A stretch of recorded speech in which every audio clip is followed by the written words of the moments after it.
You transitioned from being a classroom teacher to a speech coach. So, what inspired this particular shift? And how did your background in theater influence your approach to public speaking? I think a lot of times, if you're in the regular business world, then you're focused on what you're doing and you're moving the company forward. But as a teacher, you're always focused on somebody else, right? You're not focused on the content. You are, but you're focused on where the content lands, and that means the students. And so that's what I bring to my speaking. I'm focused on my audience, not just what I want to say and not just my own story, but what's the purpose of my story? In your experience, what are the most common barriers individuals face when it comes to public speaking, and also share how can they overcome them?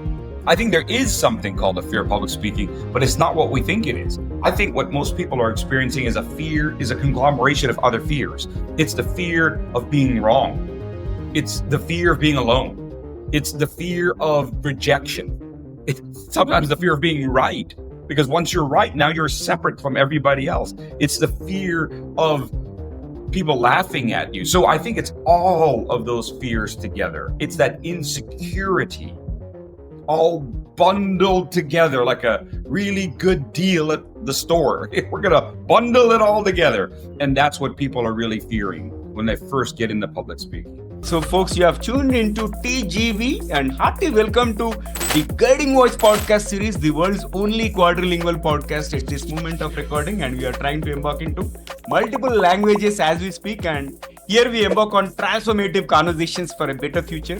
And we want to simplify and amplify your journey to success. I'm your host, Navin Samala, dedicated to making the world a better place by bringing you wisdom through valuable discussions with experts designed to simplify and amplify your success. And thank you so much for tuning in.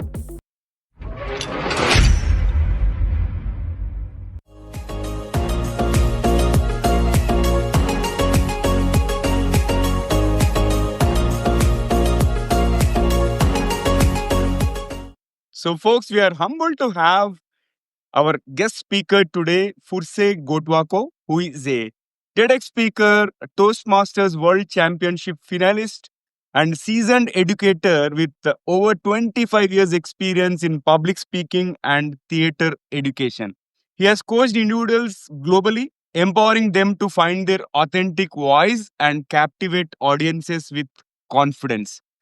So, Furse, hearty welcome to the Guiding Voice podcast series. I'm really excited to have you. How are you doing today? Hey, I'm doing great, Naveen. I am doing great. How are you doing? I'm doing fantastic. And you made my day by joining the show. And I'm really on cloud nine today. All right. So, Furse, first things first, why should somebody tune into our conversation today and spend their valuable time with us? Oh, they're going to learn something about speaking. They're going to learn about how to find the greatest inspiration within themselves. Mhm.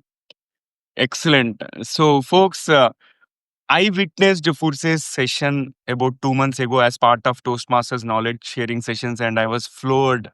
And I thought I should bring Furse to TGV, and finally, we are doing this episode. And this episode is full of insights. So, we're going to talk about classrooms. We are going to talk about classroom to stage and unveiling the art of public speaking with Furse Gotuaco. And before we get started, here is an exciting twist as always. So, first, let us tickle our guest's brain first. So, Furse, get ready for a rapid fire round of random words. And I'm going to mention a few words, request you to respond to them as crisply as possible without thinking much. And if you're ready, let's get started. Hit it. Okay. First word is curiosity, You got to have it. invention, Invent yourself. future, Is bright. universe, Is all in our minds. leadership, You. success, Within everybody's grasp. Toastmasters, Pathway. communication, Imperative. aliens,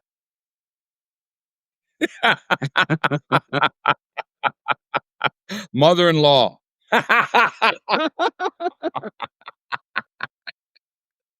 Okay, comes the last one. Life. What you make it. Wow. Simply superb. I loved all the responses and thank you so much for participating in the first rapid fire round so sportively and also appreciate you being part of our journey in shaping the careers and lives of millions across the globe.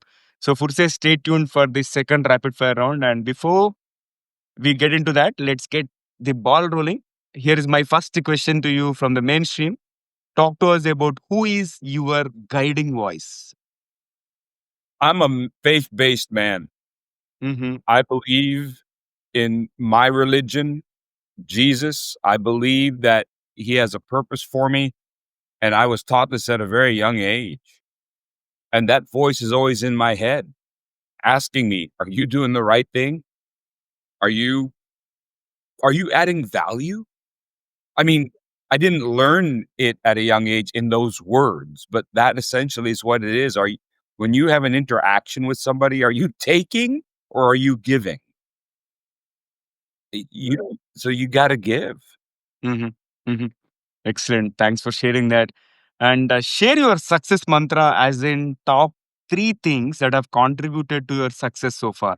I think that's a really good question, Naveen. I don't think that there are three things that contribute to success, but I will say I like working hard. I like the feeling of achieving. Mm-hmm. I like being able to communicate and connect with people at a deeper level. I'm not good at making small talk, but Mm-hmm. I love being able to reach somebody's heart and have an impact, to be of purpose. If I can speak to you and move you forward, then I've achieved purpose. Wow. You have already been doing that because it was evident through the session that I've attended and also the WhatsApp group that we are part of it. I think you are creating a huge impact. And I'm glad that our paths have crossed.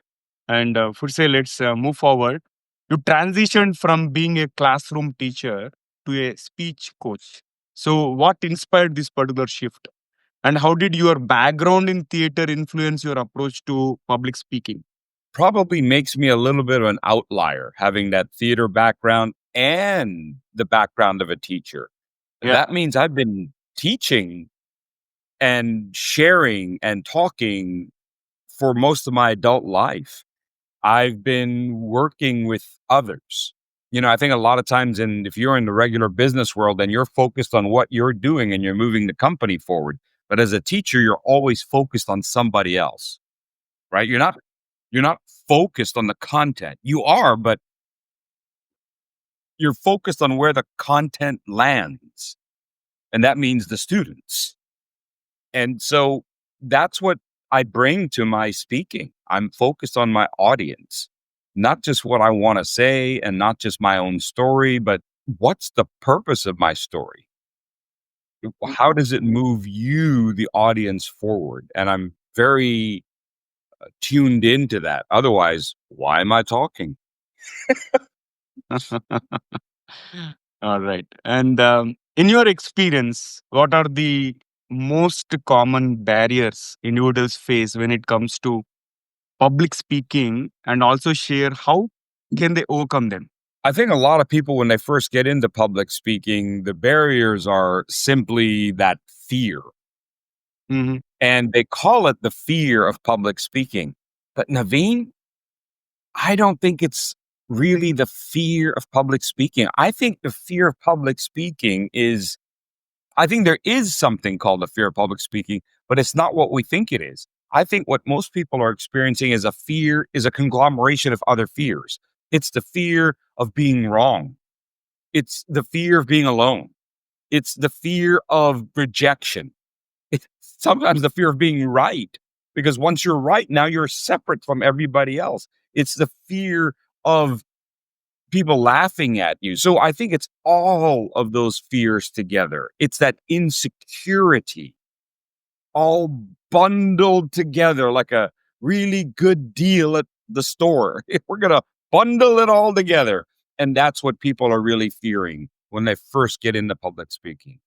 And what they realize is when they can master it, they understand their voice, the ability to have something in your heart, find it, and then speak it into existence. And it's incredibly powerful because you've taken the handcuffs off. You've taken the rope off your wrist. You've taken the rope away from your ankles, and now you're free to do what you want to do because you're not scared. Right. Got it. Also, Fursey, you have coached individuals from diverse backgrounds. Can you share a transformative success story where someone overcame their fear of public speaking and really excelled thereafter? I got a ton of stories, man. I got a ton of stories. Many are nameless. I mean, when you've taught over 1,000 students, Yeah. Mhm. and each of them over the last 30 years has overcome the fear of public speaking. It's not just coaching one. By the time somebody comes to me for private coaching, they're already over the public speaking, but they want to get better. Hmm. Those are the one-on-one coachings that I've done. I've taken people and coached them to the World Championship of Public Speaking. That's and of course that person has no more fear of public speaking. But what they do realize in that one-on-one coaching is they realize how to refine their gift. They Mhm. realize it's not simply about them, it's about others. They've gone through the journey of me to we. I think that's what I give people in my one-on-one coaching. When they ask me to coach them, they're really trying to find a way to go from me to we, the audience. And that's one of the workshops that I give to groups and Toastmasters because I think it's critical. But in terms of public speaking, we're talking about over 1,000 kids that I've taught over 30 years overcome themselves. And you know, Navin, when I taught, it wasn't just go up there and speak a speech. Mhm. It was go up and act. You had to bare your soul. I mean, you had to get up on stage and cry. That's hard at a young age. That is hard. And you had to do it in front of your peers as a 15-year-old. What were you like at 15, Naveen? Right? What were you Right. like at 16? Right? It's Yeah. scary. And that's what I was able to help kids overcome. Mhm. Excellent. That is so inspiring. And also, public speaking is often seen as an art form, right? How do you blend the technical aspects of speech delivery with the emotional connection to the audience? I think sometimes it's a combination. Mhm. You start with some technical aspects, such as your voice. Your voice is technical. How you move your hands and where you stand is technical. How you structure a speech is technical. And then you add your heart. And that's where you become intuitive. That's where you add your own personal emotion. That's when you release your courage. It's no longer something mental and rational and organized. Sometimes it's a little messy. Sometimes it's passion. And then, Naveen, you go back to the rational. You add back in structure and you add back in the logic of how to move from point to point because you're starting to peel back the onion. And then you add more emotion and you start to reach your audience. So there's an organic growth to it that is both analytical and intuitive. And one of the workshops that I do is talking about evaluation and how do you bring your own intuition into it? How do you bring your background from wherever you are, Naveen, from whatever background of career you have? How do you bring that to your evaluation? Because that's the gift that you're giving your target speaker, right?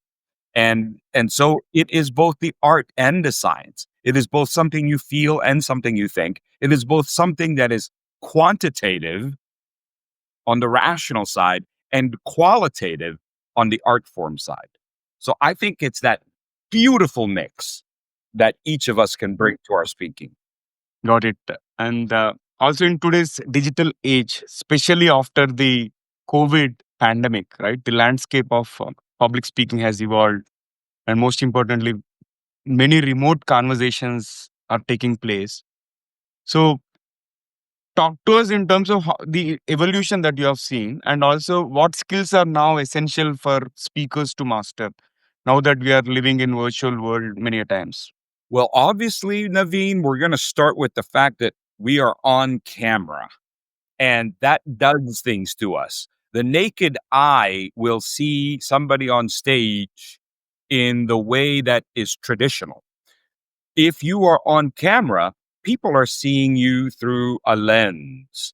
So maybe you look a little heavier. Now, lighting is even more important because we have to consider how lighting, how color is viewed through a lens, through the Hmm. proverbial and actual lens, literal lens of the camera. And then you also have to consider, what does that lens do to us mentally and Right. emotionally? There's a safety here, Naveen. There's Hmm. safety behind the lens. Yes, you can see me, and yes, I'm scared, but nothing like when I'm on stage. I'm Right. so fascinated, Naveen, by the fact that some people will attend certain workshops online and they won't turn on their camera. They don't want to necessarily participate, or they're scared that you'll see their background. Oh no, you'll see my. It's like, we got to get past that. You see, when you are speaking live, you're in a neutral space. When we have a Toastmaster meeting, we are meeting in a neutral space that we agree upon is common ground. Yes. But when I watch somebody online, I'm seeing into their space. It's not our space, it's your space and it's my space. I'm seeing you in your office, that's your space. You're seeing me in my studio, this is my space. And in some ways, there is even more vulnerability. So, on the one hand, there is a safety because I'm behind the lens. But, Naveen, on the other hand, I'm more vulnerable because you see me in my space. And once in a while, you'll see my cat come into the picture because it's his space. So, but you know what, Naveen? One of the nice things about the online is that people have access to the world. If I give a speech live, I'm in that particular space, and maybe it's filmed, maybe it's not. Yeah. But this is being recorded. And this is going to go out. This lives on. This lives on beyond you and I. And that's one of the things that I hope to achieve through my global contest for students is students who don't have access to a contest live Hmm. because maybe they don't live in a big city, maybe they don't have the money, maybe they don't have the time. Now they can do the contest right here. They can record themselves wherever they are and send the video, send the recording, and then go on about their lives. And this is so important for a kid who's just starting out. If you're just starting out in speaking and you're scared about what could happen, this is the perfect opportunity. And that's why I created this global event so that kids of all backgrounds, any background, any location in the world, any amount of money can speak and have their voice heard on a global stage. And this is important. And so I do encourage anybody who's listening, if you know students who think that they could get started in public speaking, this is a great opportunity. Excellent.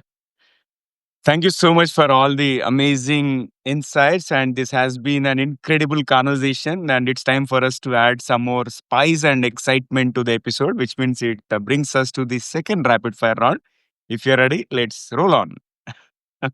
Yep, yep, yep. I love your energy, Fursey. And here comes my first bullet. If you could have one gigantic billboard anywhere with anything on it, what would it say? It would say, come on, listen to your inner voice and make it speak to the world. Wow. Come on, listen to the inner voice and make it speak to the world. Superb. And describe yourself in just one word. Bold.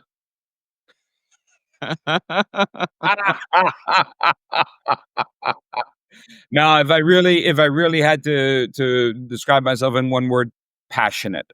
Extremely passionate, I would say. That's two words. Navin, What is your go-to technique to calm pre-speech nerves? Like when you feel nervous before a big stage event or something, what do you do? oh, Naveen, you look out at that audience Mm-hmm. and you say, you are mine. This audience is mine and I am yours. And we are going to be one entity Mm-hmm. together. It's not you versus me. Mm-hmm. It's we. Mm-hmm. We are together here and we're going to share this moment together. Excellent. And when I do that, Mm-hmm. Mm-hmm. it calms my nerves. Wow. Wow. And one word that describes your speaking style. Organic. Favorite quote that fuels your passion for public speaking. They don't care how much you know until they know how much you care. If you could have dinner with any historical figure, who would it be and why? I want to have dinner with Jesus. I want to feel that faith. I want to feel that clarity. And here comes the last one for the second rapid fire round. What is one electronic gadget or a fantasy gadget that you'd like to see or invent yourself? I wish I had a gadget that would allow me to know what I need to say to somebody to help them take their pain away. Wow. So purposeful, actually. So, yeah, that's amazing second rapid fire. Let's flip back to the mainstream. And Futse, what is your one piece of advice to those aspiring to become great public speakers? I think to become a great public speaker, you have to realize that you have to be able to do both. Be spontaneous with that connection with your audience, and yet you also have to be technically sound as a speaker. You have to be technically sound with your voice. You have to be technically sound with your gestures. It can't be it can't be out of control. You have to understand how to speak today, how to speak tomorrow, how to speak next week. And sometimes people feel like that's not authentic, but it is. You have to be able to be authentic for that audience, and then the following audience, and then the following audience. And you realize that after you do something 100 or even 1,000 times, there's a certain amount of protocol, procedure in your mind. There's a process. And just because it's not the first time doesn't mean it's not authentic. Right. Excellent. Loved the advice and loved the entire conversation. And we need to do more of these kind of conversations. And thank you so much for joining me today. And how is your experience being hosted on the Guiding Voice podcast? Hey, I had a great time, Naveen. Thank you for having me. Yeah, pleasure to have you. And it's really an honor to have you on the show. Thank you so much once again. So Friends, that was our episode with Fursey Gotuaco. And before we jump into the fun trivia section, we have a quick request. If you have enjoyed the conversation and found it useful, request you to share with at least 3 of your friends or family members or colleagues who would also like the guiding voice. So spread the knowledge and help others grow just like you. Now it's time for us to cruise into the trivia segment, having an amazing conversation with the world's public speaking champion finalist and a seasoned public speaker, inspiration and motivation for many people across the globe. I thought I would present you few facts related to public speaking. The fear of public speaking, which is known as glossophobia, affects approximately 75% of the population. The average person speaks at a rate of about 125 to 150 words per minute. And the first recorded public speaker was Demosthenes of ancient Greece, who practiced speaking with pebbles in his mouth to improve his articulation. So these are the things which I wanted to share as part of trivia. Likewise, if you're aware of any less known or interesting facts related to public speaking, do let me know. If you're watching this episode on YouTube, you can comment there, or if you found it on audio platforms like Spotify or any other social media platforms, you can comment there as well if the platform allows. So, folks, that's it for today. Thank you so much for tuning in and also for being part of our awesome TGV family. So, until next time, take care. Stay inspired and remember the best is yet to come. Goodbye for now. See you all in the next episode with another amazing guest. Take care. Love you all. Bye bye.